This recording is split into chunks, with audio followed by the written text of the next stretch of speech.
Hello friends, welcome to my channel excellent coaching. आज हम chapter 10 शुरू करेंगे, साइकोलॉजी ऑफ टेररिज्म। टेररिज्म के बारे में पढ़ना साइकोलॉजी में एक बहुत ही इंटेंस एक सब्जेक्ट हो जाता है टेररिज्म, क्योंकि इसमें ये चीज़ समझना बहुत मुश्किल हो जाता है कि अगर कोई टेररिस्ट है तो उसके ऐसे दिमाग में क्या चीज़ चल रही है जो वो इस तरीके के एक्ट्स कर सकता है, जो कि सोचना भी बहुत मुश्किल है। तो क्यों वो इतना वायलेंस क्रिएट करते हैं, क्यों वो इनोसेंट लोगों को, बच्चों को इस तरीके से वो उनके साथ ट्रीटमेंट करते हैं, उनको मार देते हैं। तो ये इसके पीछे क्या रीजंस होते हैं, क्या उनकी साइकोलॉजी होती है, किस तरह के चेंजेस आते हैं उनकी थॉट प्रोसेस में, ये सब एक बहुत इंपॉर्टेंट चीज़, इंटेंस सब्जेक्ट माना जाता है terrorism in the field of psychology. अब इसमें वो अलग अलग टाइप की टेररिज्म की बात कर सकते हैं, जैसे स्टेट स्पॉन्सर्ड टेररिज्म हो सकता है, मेजॉरिटी टेररिज्म हो सकता है, माइनॉरिटी का टेररिज्म हो सकता है, या कोई एक्सटर्नल एजेंसी अगर किसी टेररिज्म को सपोर्ट कर रही है। एक्सटर्नल एजेंसीज में किस तरह की एजेंसीज आ जाती हैं, जैसे नेक्सलाइट टेरर हो गया, या और कोई सेपरेट मूवमेंट्स हैं नॉर्थ ईस्ट की, या LET की है। तो इस तरह की कोई भी, चाहे वो टेररिज्म हो, किसी भी तरह का टेररिज्म हो, उनका मेन उनका फोकस ये होता है, they prefer to use threat और वायलेंस।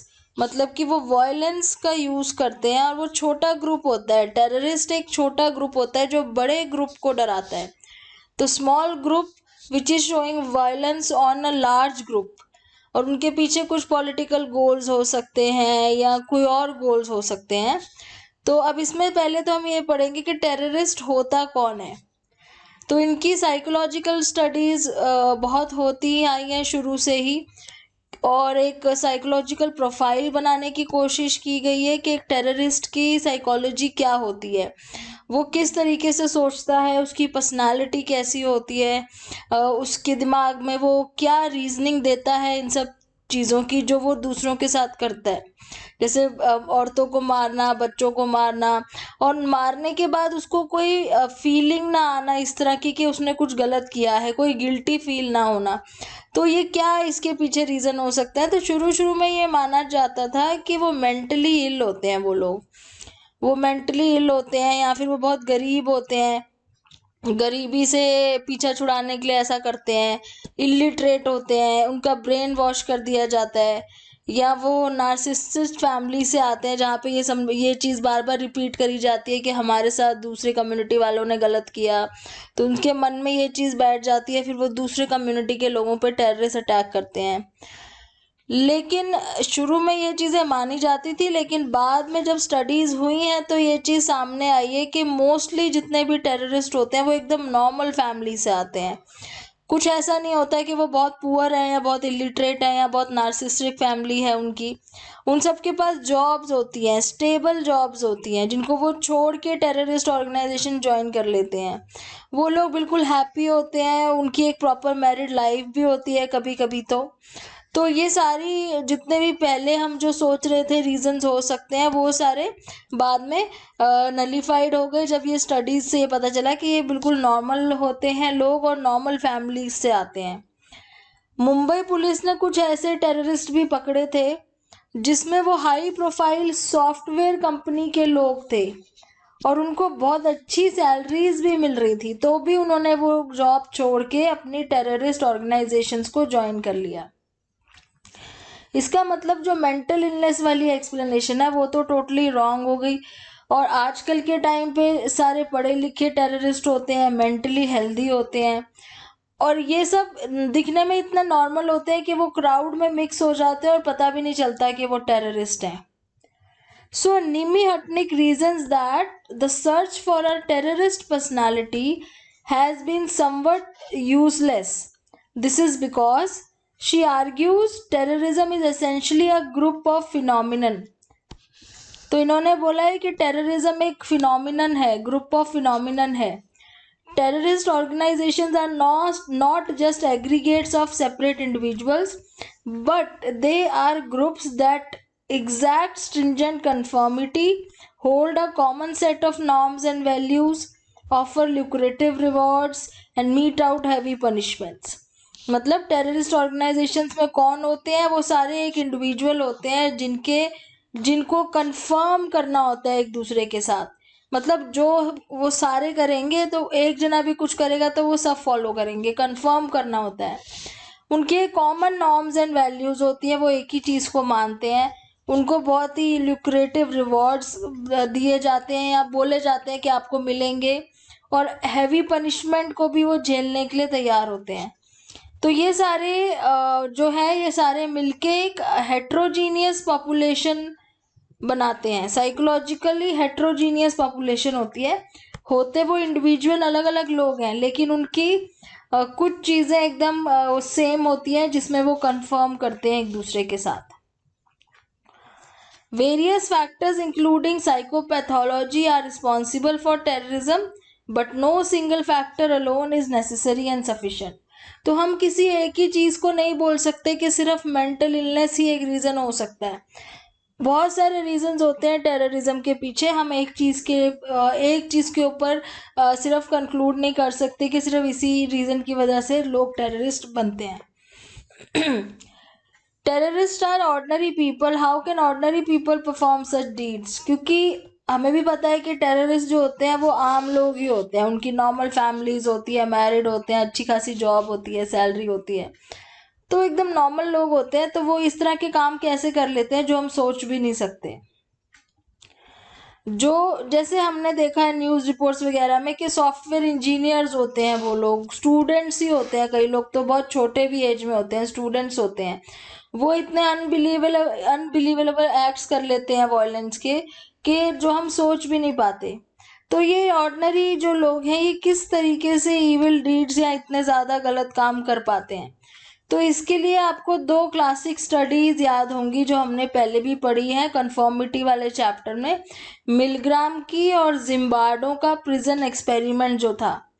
इन दोनों ने ये चीज़ प्रूफ करके दिखाने की कोशिश की थी कि जब हमारे ऊपर कोई अथॉरिटी फिगर बैठा होता है तो हम उसको बिना सोचे समझे कंफर्म करते हैं, उसकी बात को मानते हैं, कंप्लाई करते हैं। These two studies show that even if an individual views an activity as morally wrong, he may indulge in। तो इन दोनों एक्सपेरिमेंट्स में हमने ये देखा था कि अगर वो जो पार्टिसिपेंट्स थे उनको लग भी रहा था कि वो कोई काम कर रहे हैं जो गलत है, फिर भी वो काम कर रहे थे वो। तो स्टैनली मिलग्राम ने क्या किया था, इन्होंने ये यूनिवर्सिटी के साइकोलॉजिस्ट थे जिन्होंने दिखाया था कि हम कैसे ओबीडियंस टू अथॉरिटी शो करते हैं। ओबीडियंस टू अथॉरिटी मतलब अगर हमारे से सुपीरियर किसी पर्सन ने हमें कोई काम दिया है जो कि मॉरली रॉन्ग भी है, तो भी हम उस काम को कर लेते हैं ये सोच के कि रिस्पॉन्सिबिलिटी तो उसी की होगी, हमारी नहीं होगी। हमें ये ऐसा लगता है कि हमारी रिस्पॉन्सिबिलिटी नहीं है, हम तो उसके कहने पे कर रहे हैं। तो वो जो एक रिलीफ होता है कि दूसरे ने बोला है इसीलिए हम किसी का मर्डर कर रहे हैं क्योंकि हमारी रिस्पॉन्सिबिलिटी नहीं है, उससे वो और ज़्यादा गलत काम करने के लिए तैयार हो जाते हैं। Milgram recruited subjects through advertisement in a local newspaper for study in memory. इन्होंने जब अपना एक्सपेरिमेंट किया था, इन्होंने एडवर्टीजमेंट दी थी न्यूज़पेपर में कि मुझे कुछ पार्टिसिपेंट चाहिए मेमोरी के बारे में रिसर्च करने के लिए, तो मैं एक स्टडी एक्सपेरिमेंट करना चाहता हूँ। उसमें पार्टिसिपेंट्स को क्विज दिया जाएगा, उनको याद करने के लिए बोला जाएगा, और जो गलत आंसर देगा उसको शॉक देंगे। और ये ऐसे इन्होंने मतलब एडवर्टीजमेंट करके लोग बुलाए थे। तो ऐसे जब वहाँ पे लोग आए तो उनको वहाँ बिठाया, उनको बोला गलत आंसर पे आपको शॉक मिलेंगे। एक्चुअली ये था कि जिसको शॉक मिल रहा था वो मिलग्राम का अपना खुद का कोई असिस्टेंट था, जिसको बोला हुआ था कि उसे एक पार्टिसिपेंट बन के बैठना है, अपनी आइडेंटिटी नहीं बतानी, रिवील नहीं करनी है। और जो शॉक दे रहे थे वो लोग पार्टिसिपेंट्स थे जो बाहर से आए हुए थे, और शॉक जो मिल रहा था वो एक वो था, फेक शॉक था, इट वाज नॉट रियल। तो अब जो बंदा जिसको आप शॉक दे रहे हो, आप पार्टिसिपेंट हो, आप न्यूज़पेपर से ऐड पढ़ के आए हो पार्टिसिपेट करने के लिए, आपको बोला गया कि आप ये लिस्ट पूछोगे सामने वाले पर्सन से, अगर वो गलत बोलेगा तो उसे शॉक दोगे, और आपके सामने कुछ ऐसे मशीन्स रखी हैं जिससे शॉक दे रहे हो आप।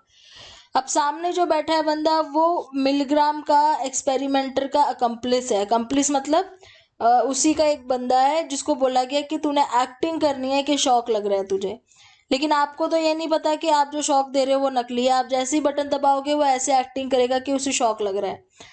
तो क्या आप उसका शौक धीरे धीरे बढ़ाते जाओगे जब आपको पता है कि आपके बटन दबाने से उस पर्सन को शौक लग रहा है?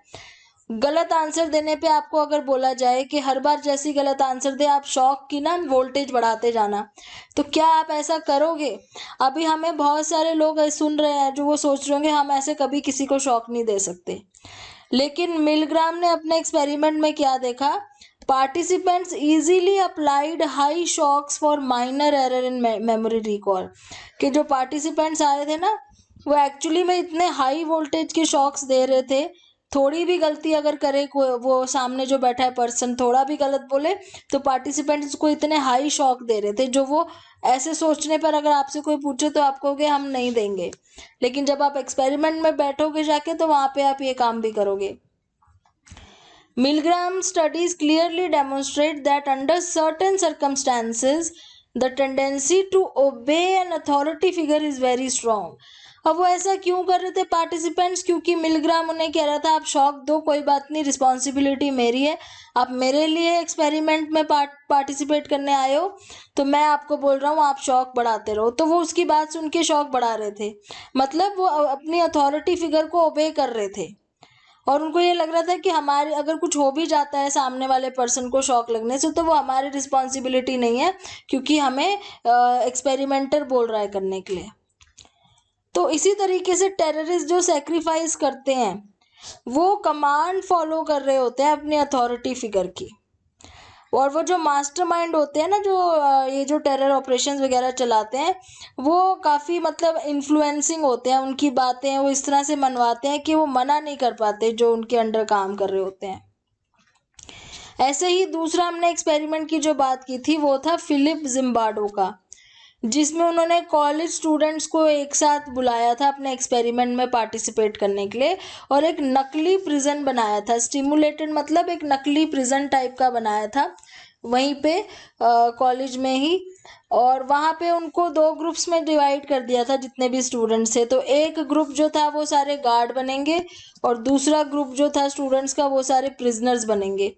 मतलब कि आधों को बोला तुम गार्ड बनोगे और बाकियों को बोला आप क्रिमिनल्स हो, आपको जेल में डाला जाएगा, तो आपने प्रिजनर्स की तरह एक्ट करना है। और गार्ड जो बने थे उनको यूनिफॉर्म भी मिली थी पहनने के लिए प्रॉपर, और उनको ये भी बोला था कि तुम अपने खुद के रूल रेगुलेशन भी चलाओगे उसमें, मतलब प्रॉपर जैसे गार्ड होते हैं। प्रिजनर्स को ये बोला था कि आपको ना जेल के अंदर रहना पड़ेगा, आपको लॉक कर दिया जाएगा, और उनको गंदे कपड़े पहनने के लिए दिए गए। कुछ टाइम बाद क्या हुआ कि जब वो ऐसे एक्टिंग कर रहे थे गार्ड और प्रिजनर बनने की, जिम्बार्डो ने ये देखा कि एक्चुअली में वो जो गार्ड थे ना वो इतने क्रूअल होते गए और वो जो प्रिजनर थे उनको धीरे धीरे इतना ज़्यादा परेशान करने लगे कि उस नकली प्रिजन के अंदर ही एक तरीके से टेरर जैसा माहौल हो गया। तो मतलब वो कैसे इतनी जल्दी उन्होंने अपना रियल आइडेंटिटी छोड़ के अपनी फेक आइडेंटिटी अडॉप्ट कर ली, और वो एक्चुअली में जो गार्ड थे वो प्रिजनर्स को टॉर्चर करना शुरू हो गए थे, और बाद में ये एक्सपेरिमेंट को रोकना पड़ गया था। तो ये दो ऐसे एक्सपेरिमेंट्स हैं जिनको मतलब बहुत ज़्यादा इन एक्सपेरिमेंट्स को एक वो माना जाता है, अनएथिकल स्टडीज़ माना जाता है, क्योंकि इसमें एक्चुअली में लोगों ने वो चीज़ें करी थी जो एथिकली नहीं करनी चाहिए। अब इसमें आ जाता है टेरर ऑर्गेनाइजेशंस। टेरर ऑर्गेनाइजेशंस क्या होती हैं, क्या करती हैं? The research literature regarding psychology of terrorism is small in quantity. अब इसके ऊपर रिसर्च अभी इतनी ज़्यादा नहीं हुई है टेररिज्म के ऊपर, और साइकोलॉजिस्ट जो हैं क्योंकि वो एक्चुअली में टेरर ऑर्गेनाइजेशन को एक्सेस भी नहीं कर पाते हैं तो इसके ऊपर इतना रिसर्च वो कर नहीं पाते हैं। Focus on the terrorist organisation then the terrorist because terrorism is a group phenomena. अब ये कह रहे हैं कि एक सिंगल टेररिस्ट से ज़्यादा इंपॉर्टेंट है कि हम टेररिस्ट ऑर्गेनाइजेशन के ऊपर फोकस करें। तो इन ऑर्गेनाइजेशंस में क्या क्या काम होता है? रिक्रूटमेंट होती है, ग्रुप डायनामिक्स होते हैं, मोटिवेशनल प्रोसेसेस होते हैं, डिसीजन मेकिंग होती है, एट्रिशन एंड रिबेलियन होते हैं। तो एक एक करके इनके प्रोसेसेस भी देख लेते हैं। जैसे पहले रिक्रूटमेंट में क्या होता है? कुछ लोगों को ज्वाइन करवाया जाता है जब ये जो ग्रुप होता है ये कुछ लोगों को बुला के ज्वाइन करवाते हैं पहले. Although terror recruits come from psychological heterogeneous background, there are few conditions that motivate an individual to join a terrorist group. अब कौन सी ऐसी कंडीशंस हैं जिसको सुन के वो ज्वाइन करने के लिए तैयार हो जाते हैं, जैसे स्टूडेंट्स वगैरह ज्वाइन कर लेते हैं, इंजीनियर्स ज्वाइन करते हैं, तो वो ऐसा क्या उनके अंदर कॉमन चीज़ होती है कि वो ये ऑर्गेनाइजेशन ज्वाइन कर लेते हैं. कुछ तो ऐसा उनके अंदर होता होगा जो ये इतनी डेंजरस चीज़ के लिए मान जाते हैं. Many studies conducted on terrorists in jails of Israel and USA have revealed that terrorists are frustrated and disillusioned with society. There may be many reasons for disillusionment, and many well-educated intellectual students resort to terrorism. एक तो ये है कि ये frustrated लोग होते हैं, अपने आसपास के लोगों से, अपने सोसाइटी से बहुत फ्रस्ट्रेटेड होते हैं. ये लोग बहुत रिजिड भी होते हैं, ये अपनी बात मतलब ये दूसरे के व्यू पॉइंट को नहीं देखते हैं कभी भी, बड़े रिजिड टाइप के लोग होते हैं. और डिसइल्यूजन्ड होते हैं, इनको कुछ और ही इनकी परसेप्शन होती है, ये गलत तरीके से सोचते हैं अपने सोसाइटी के बारे में, अपने कंट्री के बारे में, अपने लोगों के बारे में गलत आइडियोलॉजीज होती हैं इनकी. और ये उसको कोई अगर उन्हें समझाना भी चाहे तो ये उसकी बात नहीं मानते, इतने रिजिड होते हैं. जैसे उन्होंने एग्जाम्पल दिया है, who join naxalite movement. Many members of Naxalite forces are rural peasants and tribals, but many city-based educated students participated in it. These students have a rigid view of the world. They rigidly follow an ideology based on some interpretation of Marxism, finding that reality is more imperfect than the communist utopia promised by Marx. Many of these students join Naxalite movement. तो ये जो students होते हैं कह रहे हैं कि इनकी आइडियोलॉजी जो होती है किसी मार्क्सिज्म इंटरप्रिटेशन के बेस पे होती है, जहाँ पे ये बोला जाता है कि रियलिटी जो है वो एकदम परफेक्ट नहीं है, कम्युनिस्ट यूटोपिया होना चाहिए. तो इसमें जो वर्ड है कम्युनिस्ट यूटोपिया, मतलब कम्युनिज्म जो कार्ल मार्क्स का जो व्यू था कम्युनिज्म, उसमें ये बोलते थे कि इस तरह की सोसाइटी होगी जिसको यूटोपियन सोसाइटी बोलते हैं, यानी कि जिसमें सबके इक्वल राइट्स होंगे, इक्वल वेल्थ होगी सबके पास, और हर कोई क्लास या कास्ट नहीं होगी, सब इक्वल माने जाएंगे. तो उस टाइप की चीज़ अचीव करने के लिए, तो अगर इस तरह की आइडियोलॉजी लेके चलते हैं तो ये एक अनरियलिस्टिक हो जाती है, थोड़ा सा मुश्किल हो जाता है कि आपको अपने जहाँ आप रह रहे हो उस तरह की सोसाइटी में हर चीज़ इक्वल सबको मिले, सबके पास इक्वल राइट्स तो सबके पास है इक्वल, लेकिन हर चीज़ वेल्थ इक्वल हो, हर कोई अपनी मर्जी से जो करना चाहे वो कर सके, जिसके साथ काम करना है या जो काम करना है. तो एक वो जो अनरियलिस्टिक स्टेट होती है उसको यूटोपिया बोलते हैं. तो कार्ल मार्क्स का ये कम्युनिज्म के ऊपर ये व्यू था कि अगर हम कम्युनिस्ट हो जाएंगे तो इस तरह की हम अचीव कर पाएंगे स्टेट, जो क्लासलेस होगी, स्टेटलेस होगी, उस तरह की स्टेट अचीव कर पाएंगे. और इनको और बहुत सारे स्टूडेंट्स इस चीज़ को करने के लिए पूरा कि हमारी जो अभी जो प्रेजेंट रियलिटी है वो इम्परफेक्ट है, उसको परफेक्ट बनाना है, उसके लिए मैक्सिलाइट मूवमेंट ज्वाइन कर लेते हैं. जैसे हमने सिमिलरली उसमें भी देखा होगा कि इस्लामिक जो स्टूडेंट्स होते हैं वो भी सोचते हैं कि जो नॉन बिलीवर्स हैं, जो मुस्लिम उसके फेथ के नॉन बिलीवर्स हैं, उनके साथ जिहाद करके हम एक यूटोपियन स्टेट तक पहुंच सकते हैं.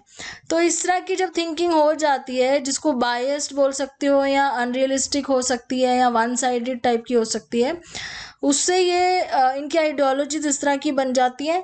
और ये बहुत रिजिड आइडियोलॉजीज होती हैं, मतलब वो उसको चेंज भी नहीं करते हैं, ना वो कन्विंस होते हैं किसी के समझाने से. तो टू टाइप्स की टेररिस्ट मूवमेंट्स यहाँ बता रहे हैं, एक है प्रोएक्टिव, एक है reactive. Proactive are the leaders who set the ideology of the movement.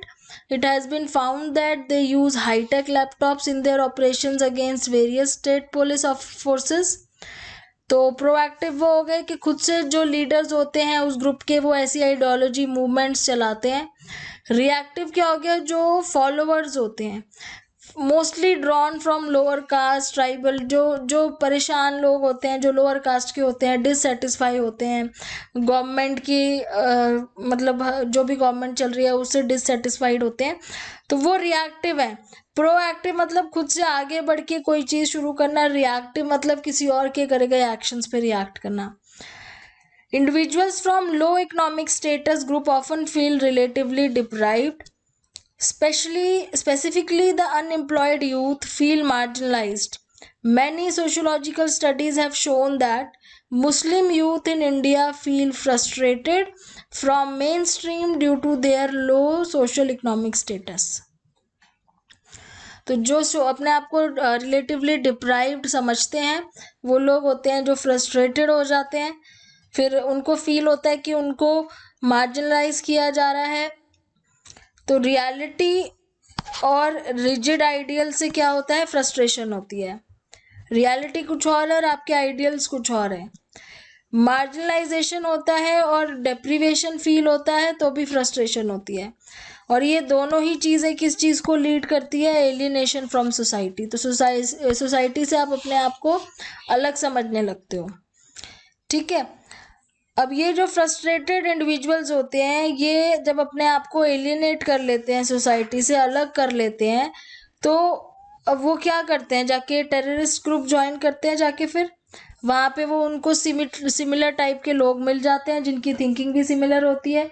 वहाँ पे उनका एक पीयर ग्रुप बन जाता है अपना खुद का।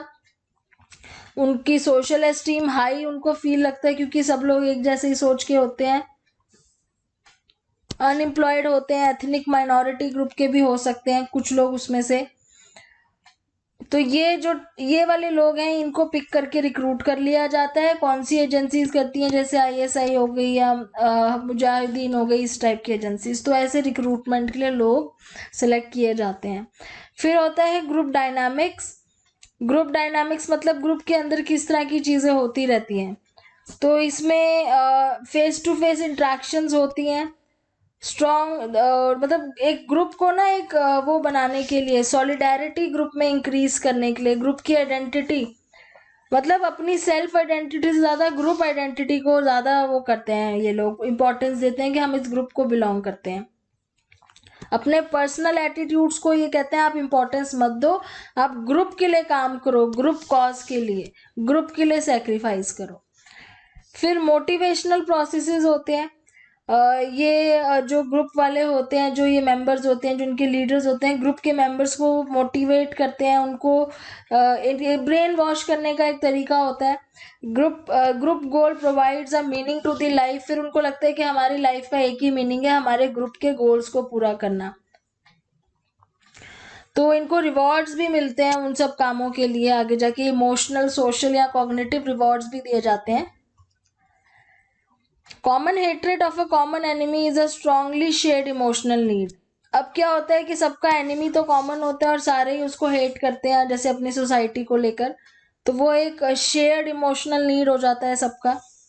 Group acts as a substitute for the family. और जो ग्रुप होता है वो फैमिली की तरह ही उनको लगता है कि अब ये भी हमारी फैमिली है, जहाँ उनको लव एंड अफेक्शन सब मिल रहा होता है। ग्रुप में जाके उनका सेंस ऑफ सेल्फ राइटियसनेस भी पूरा होता है, जिससे उनके कॉग्निटिव नीड्स फुलफिल होते हैं, उनकी सेल्फ एस्टीम बढ़ती है। और मीडिया अटेंशन की वजह से उनका जो नीड फॉर पावर है वो भी अचीव होता है। तो ग्रुप ज्वाइन करके उनको इतनी सारी चीज़ें जो मिलने लगती है तो उससे उनको अच्छा लगता है। फिर डिसीजन मेकिंग कैसे होता है, the tendency is called risk shift phenomenon. क्या किस टेंडेंसी की बात कर रहे हैं, members move towards greater extremes of behaviour. मतलब जैसे ही वो ग्रुप ज्वाइन करते हैं वो और ज़्यादा एक्सट्रीम बिहेव करना शुरू कर देते हैं। जब वो अकेले इंडिविजुअल होते हैं तो वो इतना एक्सट्रीम बिहेव नहीं करते, लेकिन ग्रुप में आते ही क्योंकि सपोर्ट मिल जाती है एक दूसरे की, तो एक्सट्रीम बिहेवियर हो जाता है, जिसको बोलते हैं risky shift phenomenon. Group think हो जाता है, मतलब एक साथ सोचते हैं। और ये इन्होंने डायग्राम के थ्रू समझाया हुआ है कैसे, जैसे परसेप्शन ऑफ थ्रेट, सबकी परसेप्शन एक जैसी होती है, अथॉरिटेरियन लीडर एक होता है, आइसोलेशन ऑफ ग्रुप, ग्रुप जो होता है पूरी सोसाइटी से आइसोलेटेड होता है, उस वजह से ग्रुप की कोहेसिवनेस आपस में बढ़ जाती है, बॉन्डिंग बढ़ जाती है। बॉन्डिंग बढ़ने से एक जैसा सोचना शुरू कर देते हैं।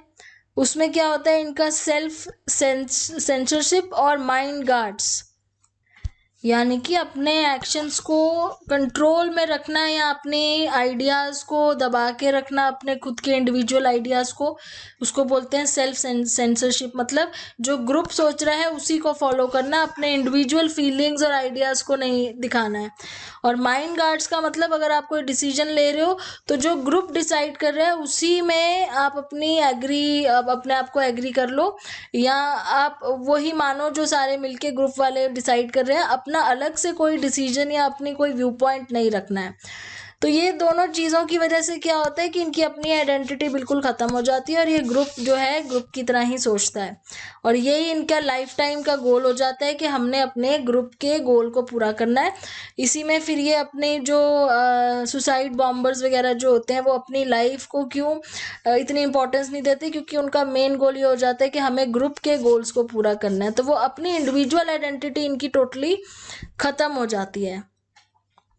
तो ये सारे फैक्टर्स जो हैं एक टेरर ग्रुप पूरा कर देता है।